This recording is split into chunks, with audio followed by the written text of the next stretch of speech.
Good morning, welcome back. We have Giuseppe Kobayashi. It is morning in Japan. It's tomorrow, or here it's today. However it is, we are going into the future and we are going to be introducing Giuseppe Kobayashi. We are honored to have him here today because we're going to get a backstage view of how a Japanese executive may think about cybersecurity. Yesterday we had Counselor, Minister of Parliament, Kenzo Fujisue. He had a chance to talk with us for a little bit about how the government may look at cybersecurity. But today we're going to look at cybersecurity from a different vantage. And Giuseppe Kobayashi joins us from Tokyo this morning. Welcome. Hi, good morning, everyone from Tokyo. Good afternoon and good evening to the other people in the other parts of the world. Very happy to be here. It's morning here, so I'm a little bit perky than most of you in the evening time zone right now, but let me move forward with my presentation. And I would be happy to start now. Okay, wonderful. Thank you. Yes. All right, let's move on. So I hope you see my face on the screen a bit with my very brief background. I have been engaged in mostly in the Japanese and Asia Pacific markets on building startups, turning around companies and investments for both private and public companies. Most of them are high-tech companies. And in the last 15 years, I've been managing security practices in Japan for a company called ArcSight, now HP, Mandiant, now FireEye, Symantec, and Accenture Security in executive capacity, building SOC centers to dealing with day-to-day incident responses and so on. And I would be happy to share my insight. Most of my recent years has been working with corporate executives and trying to get them the insight and the awareness needed to spend more money on security and have them own the mission. So my presentation today is going to be more from the perspective of corporate executives, and I would like you to listen from a perspective of you guys being hopefully a corporate executive role, so you can see how I present. And this is one of the things that I would like to convey in my presentation about how to keep this kind of storytelling effective. So the context is first of all, the cybersecurity story is, number one, it's very boring. There isn't really exciting stuff in it. So how do you convey the concepts and the information when the topic is not that sexy and exciting? That's one thing. Next thing is it's quite complicated. It's broad. It has lots of technology component to it, and it does throw off a lot of people's attention level. And lastly, dealing with executives or busy people, let's put it that way, their attention span is 5 minutes. So how do you keep them excited and attentive to your discussion? Most of your presentation, no matter how short you make it, you can't do it in 30 seconds. It will take you somewhere between 30 minutes to 40 minutes at the least to convey the message and some facts. And so in my presentation today, I've kind of stripped out all the 5-minute interval gags and jokes I put it in to keep people awake. Especially you do this in Japan. Corporate executives are sleeping within 5 minutes, especially after lunch. So the key is to keep them excited. Now, while this may, you prepare a lot to present and a lot of information, there isn't much they're going to remember. Sorry to say that, but that's the truth. So basically your objective is get one single insight across. My best compliment I can get from a presentation is that true? You must be kidding, kind of, reaction. And that's more than enough for me because now they are thinking. That's typically my goal. They don't have to know the facts. They don't have to know information that I presented. All they have to do in my first interaction with them is kind of eye-opening, or at least some sort of spike in their head that, hey, security seems to be something that I need to put more attention to. That is my biggest objective. So while I present a lot of facts and information, don't expect that they will remember everything. So next context is I'll be talking to Japanese corporate executives or leaderships, senior leaders. So Japan typically has a pretty nice image of being a high-tech company, being clean, being organized, lots of people, and so on. I'm sure you have pretty much good opinion about Japan, and you probably think, wow, this country must be so organized. So in cybersecurity, wow, they should have the top-notch stuff and it should be working like a clock. Okay, so I would be giving you the reality. The reality is, yes, they have a bunch of technology. In fact, they have everything that's leading edge. I know a company who has this SOC center has 21 vendors, all brand new equipment. I don't know why they have 21 vendors, but they do. Okay. So they have money to spend when they need to. So it's a rich country, rich companies, so they can spend a lot of money. That part I'm not too worried about. But it's like everything. When you buy Ferrari or Lamborghini, that's fine. But the key is what you use it for.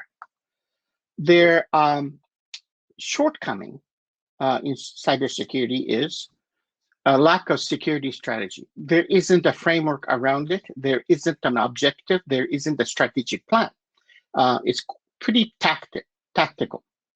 And that has a lot of history of Japanese IT development, that everything has come from security being 30 years ago, a network box.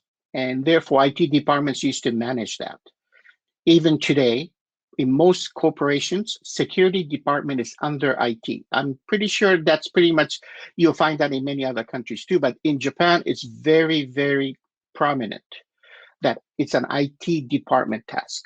So IT guys are not security guys, but they have to. It's too bad that they have the mission and the responsibility and accountability. They are IT specialists. They're not really a security specialist. But given the history of 30 years, they still maintain the devices, the systems, the software, which is fine. That's an IT job from technical point of view. But running security practice isn't. And that is why it doesn't go beyond the environment to run security. And the most important thing is a corporate strategy that aligns with the business. And that is very rarely found. So that's one big missing piece. The second piece, and the picture gets smaller because this actually, it gets more worse. Minus 200,000, what does that mean? Japan has a severe shortage of cybersecurity professionals. By this year, 2020, they are short 200,000 cybersecurity professionals. So even at the end of the day, the company has the environment, company has a security strategy put together, they don't have enough people to do it. And that is a very, very big thing. And, it's not something like cup noodles that you can put hot water in 3 minutes and you can eat it. It's something that you would have to take a long time to educate and nurture a cybersecurity professional. Typically, it's a 1 year to 2 year process. So it doesn't happen right away.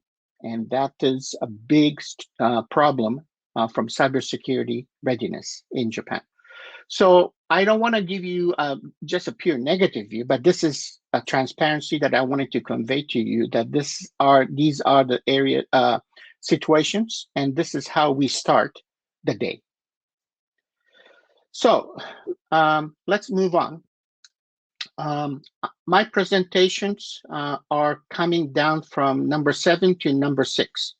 Why? I go the backwards. That way, if it's boring, people know when it's going to end. Because by number 1, you know, it's the last thing that I'm going to talk about. This is one of the things that keep the executives awake, and even though it's boring. The progressive state is basically what is the key thing that is governing our cybersecurity world today. The first thing is we're connected. And for the last 30 years, we are connected. We are well connected all over the place. And this obviously was the start of cybersecurity problem in most cases. The rest used to be physical security, not cybersecurity. So it is going to get worse. Everything is connected. And with the start of IoTs being embedded into our life cycle, it's more connected. So this is why cybersecurity is 100 times, 1,000 times more important than 2 years ago because of IoTs. The second thing is we are more and more dependent on the cloud architecture. 60% of new applications rolled out in the IT environment starts with the cloud. So am I talking about IT infrastructure? Well, in a way, it's related because it's totally a different paradigm shift from security point of view. And let me tell you why. The equipment seems to be the same. It's running on endpoints and servers. The only thing is that mostly the servers are in the cloud. Okay, so most people think this is cloud hosting. Okay, physically, the servers are in the cloud. So you just connect to it. Well, basically, that's not wrong. But the problem was it is the reverse of cloud, or the other side of the cloud where we used to be. It's called on-premise. We had all the servers in on-premise.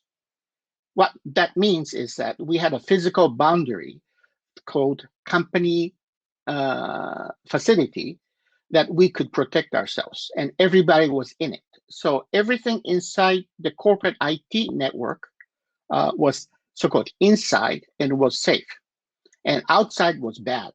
I mean, that's how we could draw a boundary line.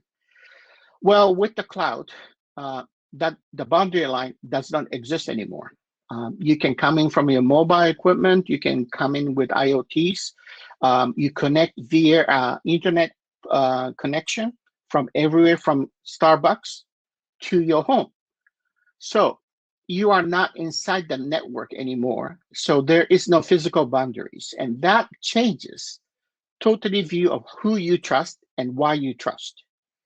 And you have to rethink cybersecurity. So one of the big challenges today that the realization is still not set in, that when you are using a cloud environment, the security attitude and the policies totally have to change. This is still a very new thing to CISOs and CIOs. Even in the US, it is more and more getting apparent that they weren't well positioned to use a cloud from cybersecurity point of view. So that's cloud is a big game changer. Now, one more thing is this. I think you know what this is. It's the most popular vacuum cleaner. And I think you know this. I'm sure you've used it when you were in school or you were kids, okay? Well, these two things have a very common platform. They are both IoTs. Well, you could probably imagine that the vacuum cleaner may be an IoT, and especially Roomba and other small cleaning stuff does this. So, well, when you bring these things home, they find out your home network and then ask you for permission to connect it. So the manufacturer can talk to the device, and the device talks to the manufacturer. I am working hard at this house. My brush is getting a little bit worn out. And my dust box is full. And then the message comes to your smartphone and says, hey, you got to look at your vacuum cleaner and change this, change that. But in the meantime, the manufacturer understands how hard and what is happening with their product directly from the manufactured headquarters to your house, okay? So what does basketball have to do this? Well, this is maybe surprising to you, but many basketballs have a smart chip inside, and they connect to your home Wi-Fi. Well, it's not as intelligent as the vacuum cleaner in a way, because it doesn't have all the parts, but it certainly tells the vendor, the manufacturer of the basketball, where you are and how it is used, how often it is used. In this case, it's not going to tell you how worn out it is, but about this basketball. So the next thing I'm going to tell you is, hey, Mr. Customer, do you want the basket net to be replaced? We have other products that go with it, with this basketball or any other sports products. So again, the vendor is directly connected to the device with all the supply chain people not touching it. So this is the world of IoT. And if basketball can be an IoT, I'm sure you can imagine anything can be an IoT almost, okay? So don't think IoT is just smart boxes that has the word smart on it. It doesn't have to be. Well, okay, now what happens from here is more important.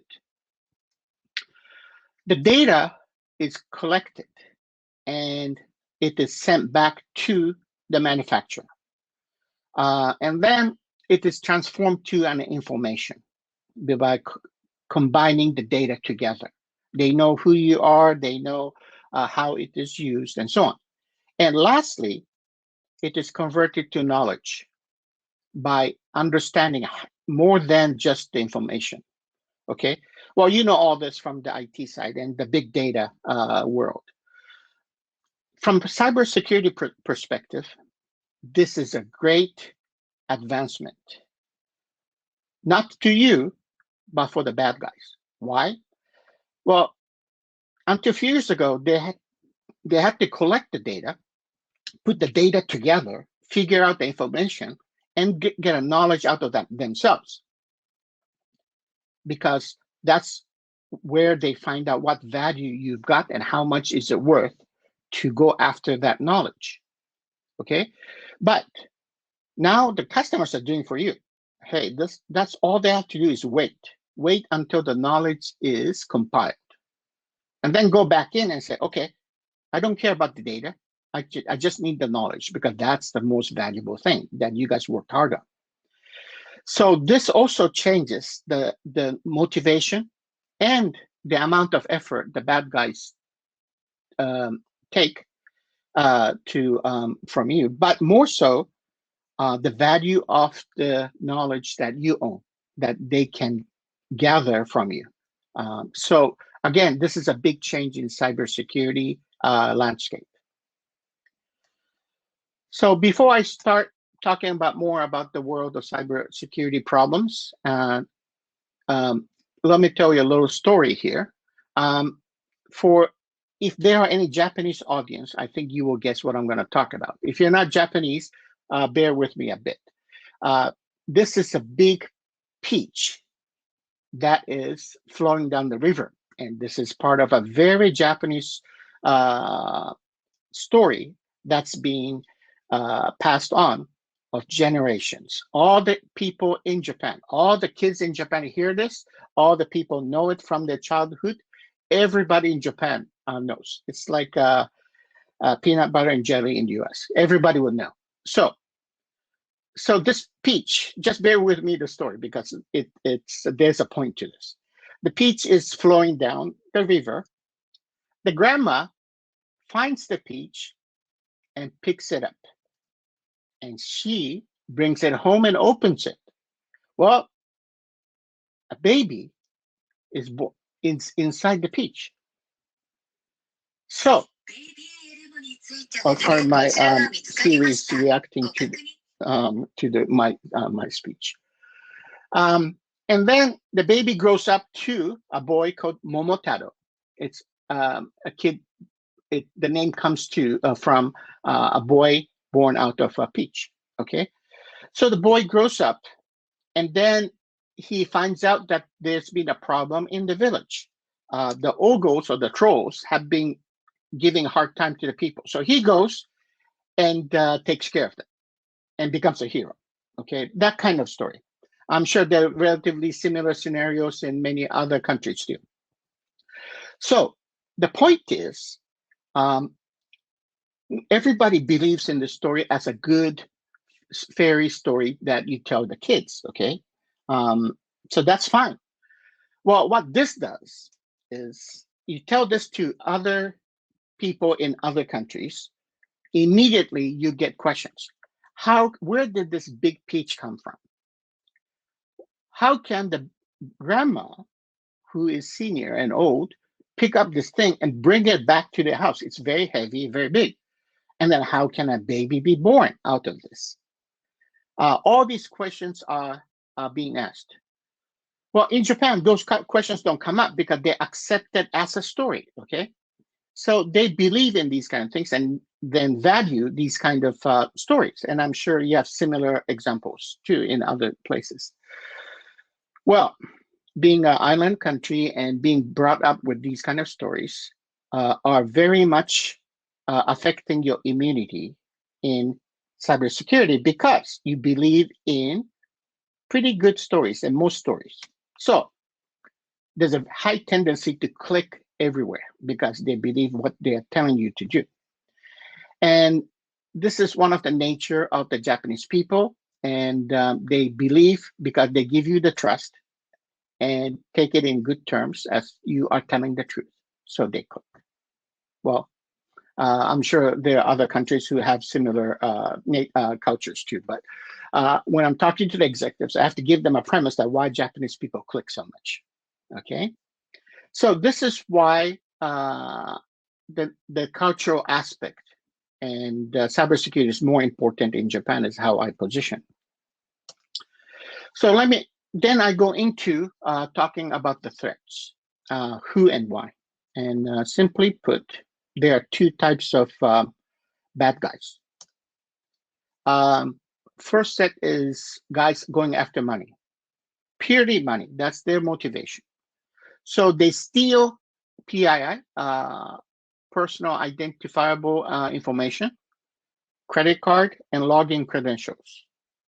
And they sell these. The values change depending on how good the information is. PIIs are technically 7 cents to about $1, depending on how many attributes there are. Credit cards are based on credit limits, anywhere from, you could sell this for 50 cents to about $10, depending on the credit limit. The bigger it is, the more value people pay for. And then credentials. These are pretty much a commodity item. So you have to sell in the bulk unit of 10,000 to 100,000. And they're like $5,000 for a million email addresses and credentials. You can sell this in the dark web for instantly, like you go to Amazon, okay? There's an e-commerce system and you just just sell and you get paid right there in cash. Or they give you credit into your credit card. I don't know why you give your credit card number to these people, but you can do that. So this is very much practice that's been very common and organized in the last 10 years. So you can do auctioning like eBay. You can do this and get money right away. The second change second piece is actually a change that came by more quickly than thought in the last 2 years. I think you see this picture a lot. This is basically the ransomware. Basically, they encrypt your computer and tell you to pay money. Otherwise, you don't get your decryption, so your data can't be accessed. A typical average ransom for personal computers is about $250 to $300. Okay. Why it's not that expensive? Well, because if you go and have some specialist decrypt your disk drive, it costs about $350 on average. So, hey, do you want to pay $350 or do you want to pay $250? Okay, it's a very much, typically it's a 20% discount than the market rate. And that's how they play. So the higher the price, the more ransom you charge, but they give you a discount. And it's pretty reasonable discount. So this has been happening in the last 2 years, and you've probably seen a lot of these spread all over the world in the last 2 years. Now, let me tell you one example of this in a variation that happened. This is a company, a small resort hotel in Austria. You can't see on the screen, but there's a big lake in front of this, so it's nighttime, so you don't see this. But they got hit by a ransomware, and this particular ransomware hit the door lock system, which you guys, I think, know the magnetic card, use magnetic card to open the door. Okay, so it basically encrypted that server. There are 180 rooms in this, and pretty much full that day because it's a nice resort. And so they said, can you pay us ransomware? $1,700. Very cheap, right? It's less than $10 a room. So the manager paid. This time, this was a very good bad guy. So they unlocked it. So it went back on service. Next day, same thing happens. And then again, they were asked $1,700. But it was a different actor doing this. So they said, okay, I don't want to pay, but I'll pay. So they paid $1,700. So it was unlocked. The third day, same thing happened. I'm sure you imagined that, right? And it was a different actor again. So they paid that. But this time they said, okay, this is it. So we're going to go and reinstall the software and clean it up. We just can't pay these guys $1,700 every day. So what happened here? Basically, it's 3 different groups attacking this. But what they do, they talk to each other so they know these guys pay, so you go next, and so on, because you paid. And in this case, this was 180 rooms, so they knew how much the damage could have been. So they made the price pretty low, but they came back 3 times. Well, this was a small hotel. Okay, imagine this being a major hotel, a major hospital, major corporation. They'll be asking a lot of money for this. Now, why this is getting more popular? Well, do you want to collect $250 per PC, or do you want to collect a few $100,000 from corporations in one shot? Well, I'm sure you know which one has better return of investment. So you can see the logic behind it. And it's purely a business transaction in one way. It's a motivation. But ransomwares are getting very popular. There were about, as of last year 2019, there were over 250,000 variation of ransomware software. So it's getting more and more popular, and they've been revising it. And so, it's very hard to keep track and keep up to date. So, but the whole point here is they either steal your credential and sell it, or you install ransomware and then collect money. Now, let me remind you that most of these guys, I think over 70% of the time, they're not going to unlock your device, so don't pay them. The more you pay, they come back. The nice guys unlock it for you, but they come back again. So which one do you take? Neither one. So the key is don't pay them. But remember, these guys are money driven. There are a lot of these bad criminal institutions. They have lots of nicknames. So in order to classify them, and we have a lot of information per the organization. So we give them our own coding. So financial, FIN, the first three letters. So FIN 1 through FIN 26, 27, 28. That's about where we are right now, I think. Those are the major players, okay? So we call them FIN 1, so FIN 7, so FIN 21s, and we know exactly who they are, what they do, what kind of code they use, what kind of motivation, who's behind it, everything's known. Yet, they do their business. So just remember, there is a group of people who go after the money.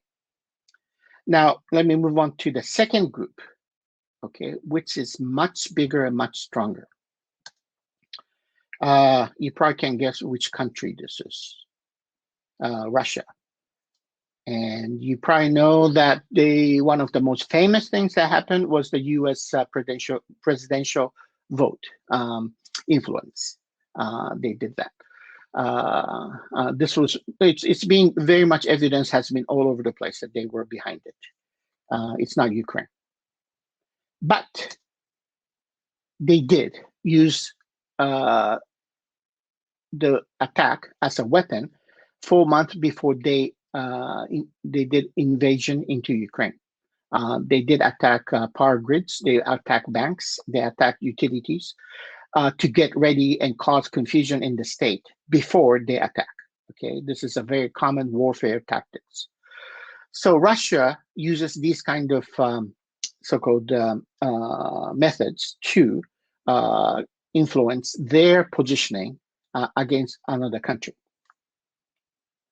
The other one, another major player, is China.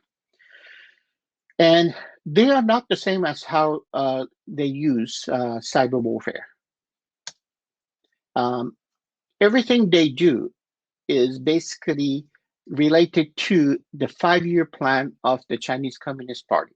Every 5 years, they have this country strategy on which domain of industries they want to promote.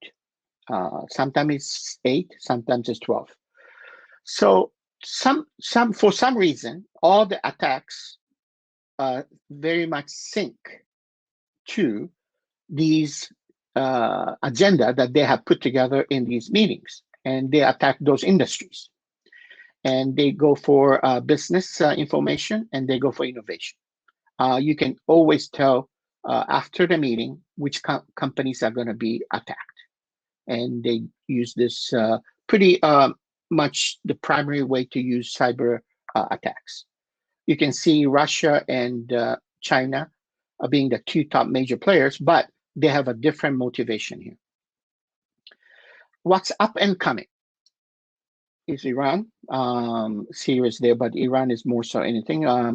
Iranian Revolution Guard Corps, IRGC, is very well known.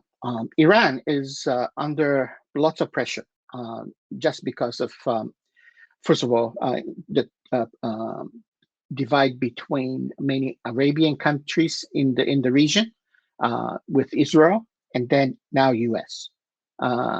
And so there's been an ongoing attack between Israel and Iran, back and forth, back and forth. They attack each other. And then obviously they want to get cause problems in the south in the Arabian region too. So they attack many of those, and they get attacked. One of the biggest attacks recently were Saudi Arabia, where oil refineries, banks, many things were attacked in the last 18 months. So they use this as kind of a tit for tat kind of thing, and they attack, and it's very serious, but they do. Now, one more country that is worth the mention is North Korea. North Korea has been extremely active. They currently have 6,000 or so of top-notch cyber security cyber attackers, I would call it. They were trained by China and Russia. But if you notice, North Korea doesn't have an IP address. They don't have an internet connection to the outside world. They can't. So they can't connect outside. So China extended their internet portal from the border. And they have been using Chinese IP address to go outside. And as of last year, summer, Russia provided a new connection service to North Korea. So now North Korea has pretty good access to internet all over the place. Now, why do they do what they do? Number one, obviously, they've been attacking South Korea to show their muscle and their existence and so on. So there's lots of so-called political view, but this is a little bit unique in this country because of the situation, because of the pressure of sanctions. They need money. So basically, they've been attacking a lot of banks and virtual currencies. And last year, they made about $100 million in cash. Okay, from I think you've seen some major banks with wire transfer, SWIFT transfer, hijacked, and many virtual currency exchanges were hit. Well, they are pretty much behind it. So they'd be making money, and that's how they would be obtaining income for the country. And it's probably very cost effective too.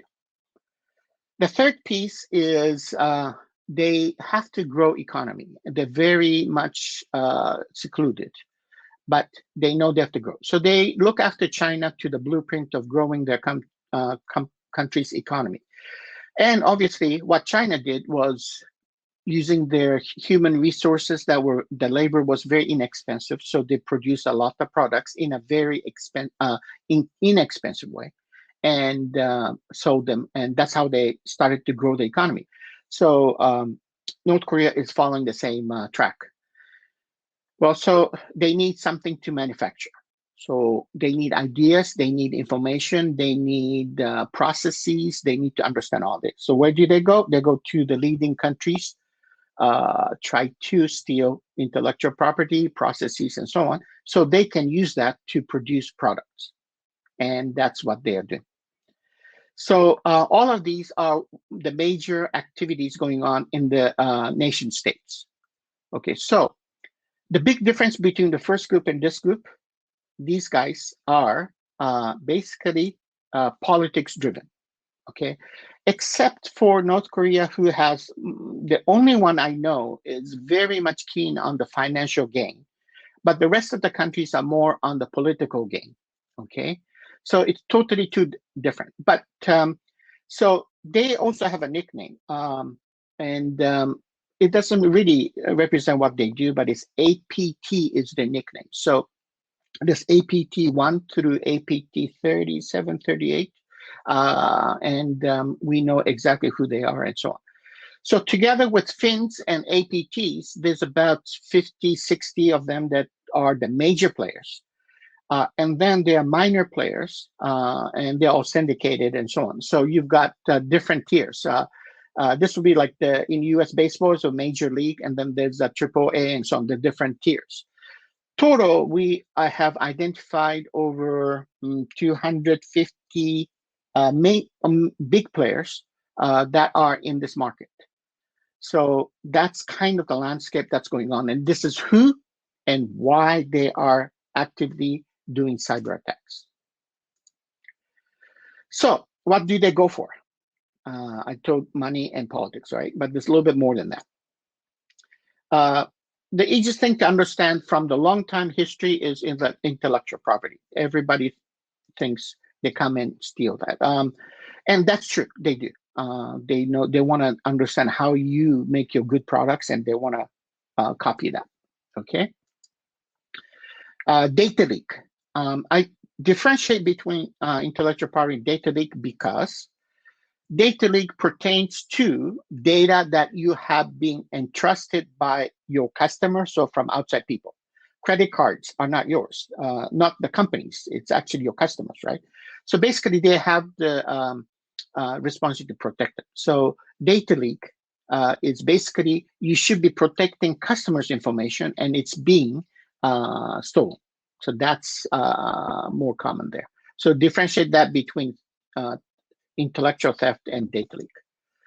The last one is the ransomware, operational disruption. And this will be the story of the hotel, but this also is very common in manufacturing and other places. This is getting a big thing right now. And it will stop your business. And there are so many ways to attack businesses. They can attack your front ends, the stores. They can attack your factories. They can attack your building you're in. And even to the point of cases in Korea where they attacked the building, but actually all they had to do was disable the front door electric door. Nobody can get into the building in the morning. Or they would stop the air conditioning. And obviously in these countries during the summer, and you're up in the big top floors, and you're hitting this, the sun is hitting you, you cannot work in a office environment when there's no air conditioning. So there are many ways to do operational disruption, and the ransom is relatively proportional to the amount of damage they can cause you and slightly discounted.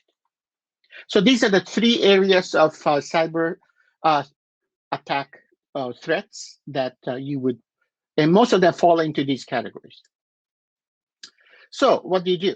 So protect your critical assets, the people say. So what are your critical assets? Well, in Japan, it's mostly manufacturing companies who think they have had data stolen. Even U.S. has stolen. So they think intellectual property is what you protect. Okay. So this is the wrong asset. It was the correct asset 10 years ago. That's, as you see in examples, they would steal your blueprints, they'll steal your supply chain list and so on, and they will create a very similar product. But they learned it doesn't work the way it does. It doesn't, it has caused accident, it has caused malfunction and so on.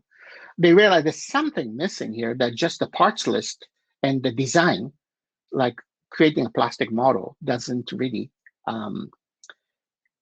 result in a good product. What is missing here? So a long time ago, they realized that doesn't work. So they came to a very easy but important realization. It's experience and knowledge. How do these companies think about this? What are the processes that they take? What kind of people are there? How do the teams work together? What kind of thinking they have? What kind of organization structure they have? All these things are the key to create good products, not just the parts itself. Okay, so most people in Japan don't realize this. They just think, okay, I have to put all these servers in a vault so nobody can steal it. Okay, it doesn't mean that way. That was long time ago. The bad guys have already been matured. Okay, they don't think that's what they need. So the key thing is you have to understand that there's a lot more to what they're looking for, not just pure data. And this is a big awakening to many of the senior executives here. So, okay, look at the cat. The cat is not looking at every food to eat the food on the table. He is looking on the fish that's on the right side on the plate. So what is the critical asset is not what you think is the critical asset. It's what the bad guy think is the value. Okay, so those two things are not the same. And you've got to understand that if you're going to protect yourself and protect the assets, you have to understand what the bad guys are looking for, not what you think is valuable to you In some cases, it'd be similar, but in most cases, it's not the same. So the wrong asset story is a big thing here. And how do they do this? Well, they come in, they intrude. They use all these viruses and phishing attacks and so on to get into your system. Most of the stories are based on how you get in. And today, they can get in any way they want. I have a hacker who tells me I can get into anything in 2 minutes, and he does, okay? So protecting yourself from not being intruded is not really effective anymore. It's not that you should forget about it, but the bad guys will come in anyway, anytime they want, okay? So just putting a lot of investment into protecting your network and other things does not pay out anymore. What you need to do today is you need to detect as soon as possible and respond as soon as possible. So detect and respond are the two areas of mitigation of a cyber attack. So the money should be spent here, not just in the front end of limiting the attack. Okay, so that's a big change in cybersecurity over the last 10 years. And the breach occurs, and let me tell you, this is a little bit different from what you may know. Once you are in, that's when their business starts, okay? So imagine you go into other people's company, standing at the entrance and trying to find out where is the treasure, where is the valuable thing. You don't know this company. The company is huge. Company has tens of thousands of people, and you have no idea. You don't even know the passwords. You don't know anything. So where do you go? So if you stand in the position of the bad guys, they are as lost as you can imagine. So what they do is they manipulate, and mostly it's not algorithmic. It's manually done. They go in and trying to maneuver around these organizations. Most common is they go to the executive's email. Why? It's not that they want to steal executive's email. There isn't much on their mail, but it's a point of consolidation. Lots of reports go up to them. So that's the best place to figure out where to go in the company. What's important, what seems to be important. And that will give them some idea that, hey, there's something interesting going on over here. So let me start looking at this department. Let me get into their server network. Let me get that going and let me figure this out, okay? And they do this by identity theft. They pretend they use the same credential as an employee. So they steal that and they use it. Well, up to here, it's logical, but this is a long process. In US, it's about 213 days before the average is 213 days before entry to discovery of bad guys. In Japan, it's 8 years because they don't really look for it. Also, these bad guys are very, very careful. They don't bother you. They try not to, because if they bother you, they will be caught, right? So anyway, this is a manual work that they do. Now, keep the word manual in your mind because that will be relevant to the next slide. But there isn't any way. AI is not going to help them find things. And many people think AI, the bad guys will use AI. No, they don't. They can't. And not at least for the next 10 years. So it's basically done by hand, okay? So what they do. So here's a picture of a cyber attacker, as you think it is. All the TV shows and movies do this. So is this it? They are in the basement drinking Red Bull, and they are hacking under a very dark room. No, actually, this is the modern day hacking. It's not the real picture, but it's very similar to this picture. What I want to tell you is that they're organized by industries, by domains, industries, and by companies, okay?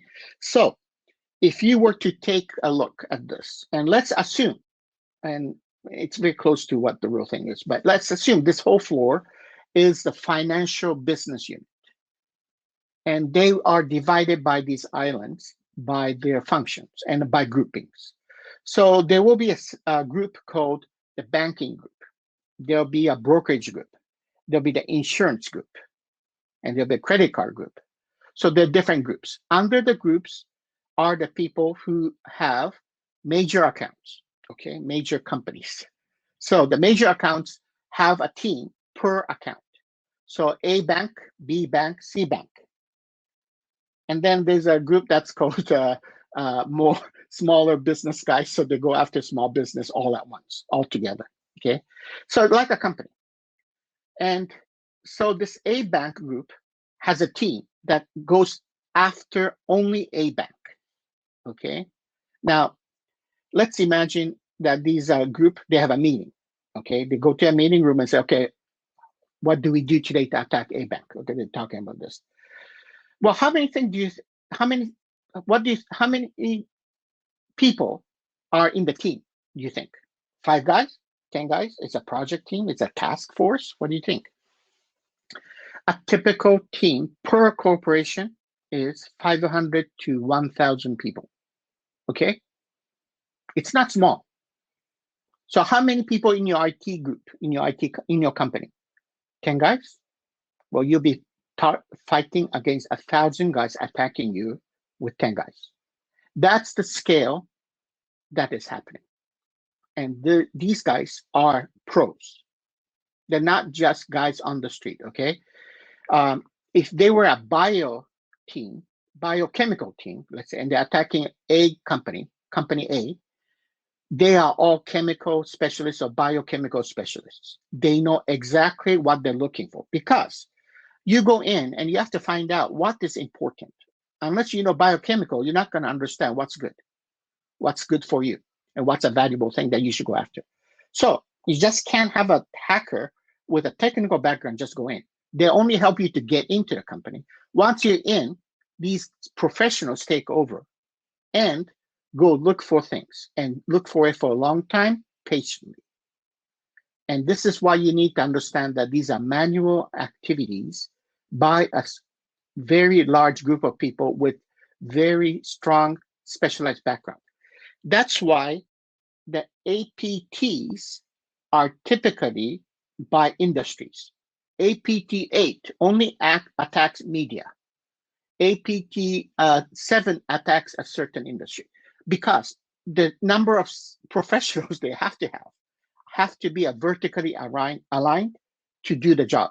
So naturally, it puts APTs into a certain category. So the reverse happens. When we go to an incident response, we know if you're in a certain industry, we have pretty good idea which APT has been attacking you. So this you need to understand. Now, many of these organizations are military. They do exactly the same thing. It's just that they are military guys, okay? And we know where they are. The building you see on the right and the map you see on the left is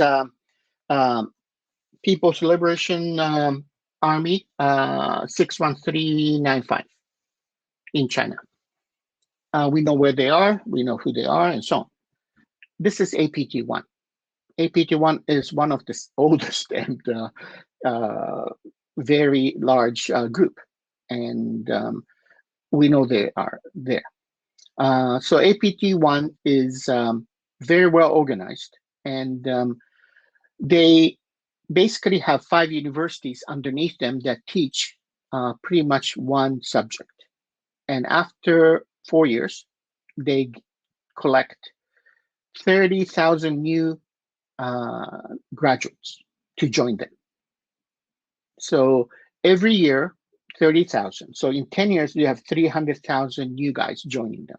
As you can see, they have no problem staffing a team of 500 or 1,000 because they've got all these people coming out of universities. So this is the scale, and this is only one group, APT1, okay? So you have to imagine that the scale of your opponent and enemies are not a small group of hackers in the basement. They are professional. They have data centers as good as Amazon is, with over 10,000 servers and IP addresses and so on. It's amazing. So this is what you are against. So what is the problem? Let me explain why, in terms of Japan, what is the difference by comparing that to the US. The approaches are not the same. So there are 5 categories I classified. So the ownership of cybersecurity in the US is the board of directors. It's a board director level agenda. So they discuss in the board meetings. Okay. In Japan, it's an IT department. Still the same. An IT department decides what to do. In the approach itself, it's top down because it's a board. Board determines what to do. Therefore, it puts initiatives and programs into the people underneath. In Japan, the approach is bottoms up. This is the nature of Japanese company in general, so nothing different there. It starts with the team trying to put together a plan and then approved by your manager and then goes up to the group manager and so on, and decides to implement. And in every tier, there is people who makes decisions. So it doesn't mean a plan goes through quickly. It has to go through a very much approval in every tier. And that's why it takes a long time. But that's a Japanese company process. So it's not just security actually, but it's all over Japan. Now, justification. Okay, why do they spend money on this? So it's an ROI because you're spending money, right? But actually the word ROI doesn't mean the usual. It means reduction of impact. The board is saying, what is the risk and what is the impact? What can I do to reduce the impact? Because that may happen anyway, but I want to have the minimal impact. So the thinking here is, I'm not talking about what's the cost and how much can I afford it. They're looking at what the damage can be and how much I need to spend to reduce, and how much can I reduce that. Whereas in Japan, it's return on investment like any other thing. Why? Well, IT department wants it. So why do I do that? By the way, security really doesn't have an ROI. It's like an air. It's like a mail system. I mean, have anybody asked what is the ROI of a mail system when they were going to put a mail system in the company? I don't think so. So this is like air. There is no return, but they're looking for one. And obviously there isn't one. So they say, well, why should I spend so much money on security? So the perspective in the US is an investment. They invest to reduce the risk. In Japan, it's a cost. So how much can I afford? How much budget do I have in the IT department? And after I pay that, how much do I allocate for security, which is typically 3%? And then in that 3%, what do I buy? What can I buy this year? Rest I buy next year. So in the execution side, so what happens? Well, there's pretty much a good process. You basically do a risk management and risk assessment, and then decide what are the strategies, security strategy, and so on. There's a pretty good method and process. In Japan, it's there isn't really any of these thinking. It's just IT budget. I'll buy firewalls this year. Next year, I'll do packet analysis, maybe that. So basically, it's an IT budget process. It's not really a business-related issue. So I didn't want to downplay the negative aspect, but this is very, very common. Of all the companies I work with, this is what the process is. So what now? What should be done now? So the approach is typically in cybersecurity is everything is a no. Don't do this. Don't do that. You shouldn't do that. Okay. It's not easy to kind of take in all of it, but hey, that's what it is. But nobody explains why. So that's probably one of the big change that you have to do is people have to understand why you shouldn't do that rather than just don't do that. Okay, these are the security policies. Don't access here. Do not add another app because of, and they don't know why. It's just not approved. The other piece is training. I'm sure you are very familiar with your phishing email training in the company. Many of that happens. So training is important. I don't deny that, but the training is not well put together because the value is doing this in a very blanket way. University of Buffalo has a study of why people click. And there are three types of people overall. People who always click anything. People who do not click anything. Then there's people who clicks things sometimes, but not other times. I mean, easily put, there are three kinds. The last one, people who may click or not click is 80%. So you can see people have different habits, and the training they do basically has to be based on habit changing, not knowledge transfer alone. So if the guy is clicking all the time, then you have to figure out a different way to change his habit, or he's not clicking at all. Well, that's good. Maybe leave him alone, but still, that's one.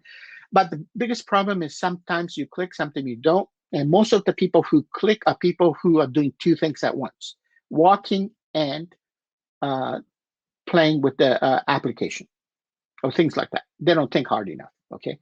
So these are habit changing. So training alone is not the solution. It's the habit changing is the underlying objective here. So you are here on the awareness, and that's the thing. It's the effectiveness is the largest. I tell all the CISOs that instead of buying all these new stuff, which you probably don't need anymore because you don't use all of them and you can't use all of them. The key is employees' awareness. This could reduce company security expenditure by 10 to 30%. Why? 70% of corporate incidents are employees clicking things they shouldn't click. If they didn't click, that wouldn't have happened. So if they are aware, they won't click, okay? Now, you can't do that 100%, but it will give you a better return on investment. And, how expensive is, spreading awareness among the employees. You're not buying $1 million equipment. You're doing some campaign, some creative way to tell people why you shouldn't be doing certain things and what happens if you do. You are here listening to this talk and this event, and awareness is very, very powerful. So security culture building is a key thing within the company. So it's not just training, it's the culture that you have to build. Then you have to tell them why you should click and you should not click, and why that happens. And what are the phishing?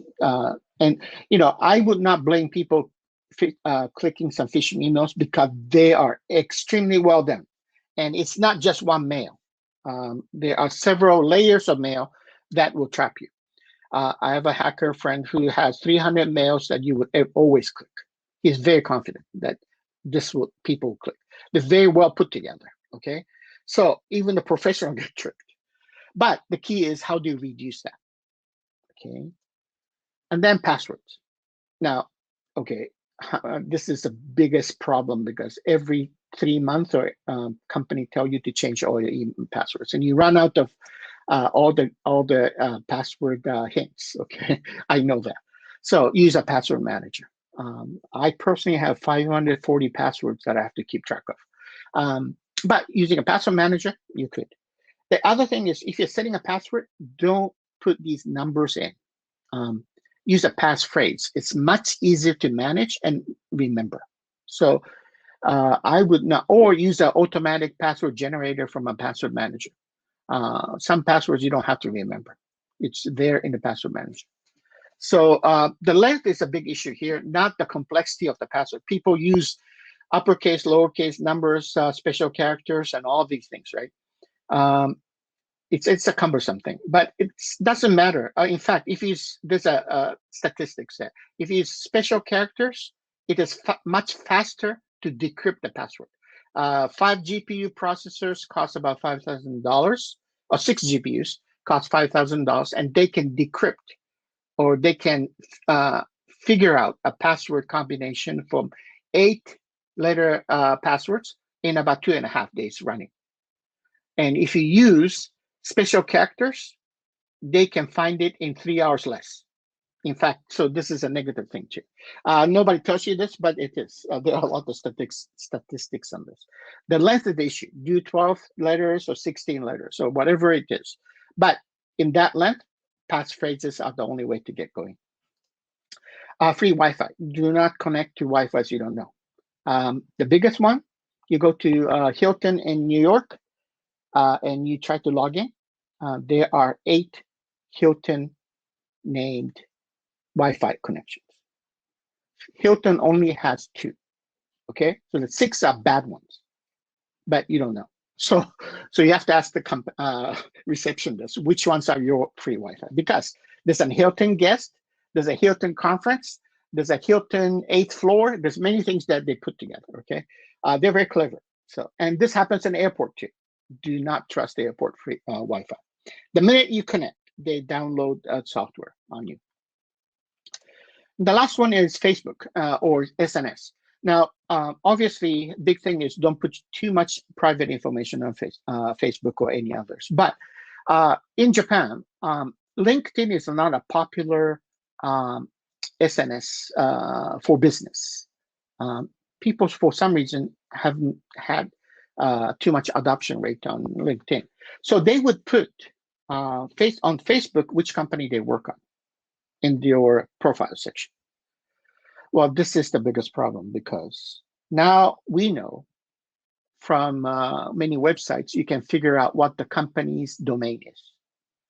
Okay, and then we know what your first name and the last name is. And it's usually first name dot last name, or first name underbar last name in Japan, most likely, and then, or first initial last name. So basically, it allows bad guys to create a phishing email much easier to you, because they know your name. And these are one good example why you shouldn't be putting your company name, employment name into your SNS or in Facebook. This is pretty common in Japan, and I do tell people not to do that. So, and for people not living in Japan, you don't know what this is. This is disinfectant for bugs in your house, especially for summertime and so on. The reason I put this is because I was looking for something with 90 days. Why? Well, all these awareness taper off after 90 days. You don't remember anything after 90 days. So your awareness has to be constantly reminded within 90 days. So this thing that is on the screen is something you have to exchange every 90 days. And this is why I tell people, that Japanese executives, that you should buy one of these, and when they expire, you go buy another one. It's time to do your security awareness. Again, refresh. So it was something that I used to tell them that something relative to their life or living that they have to understand. So that's the end of my presentation, but I have a message for you. This is a very difficult time for many people. And you see on the screen the protesters trying to open up for business. Okay, it's very embarrassing for US to be doing this, but the awareness thing is very important. You guys are listening to this and attending this session. You have some way of helping out. These people on the screen are people who are not aware and who don't have knowledge. Otherwise, they won't be here. That's the reason why they can do this. And this applies to cybersecurity too. And you can be spreading the awareness and knowledge. And that would solve all those kind of problems. And I hope you guys will be a very helpful in spreading this concept and thinking. And this is why I think this awareness event was very important. And it's good to know that many people around the world are thinking the same way. Thank you. Stay home and stay safe. Thank you very much. That's it from me.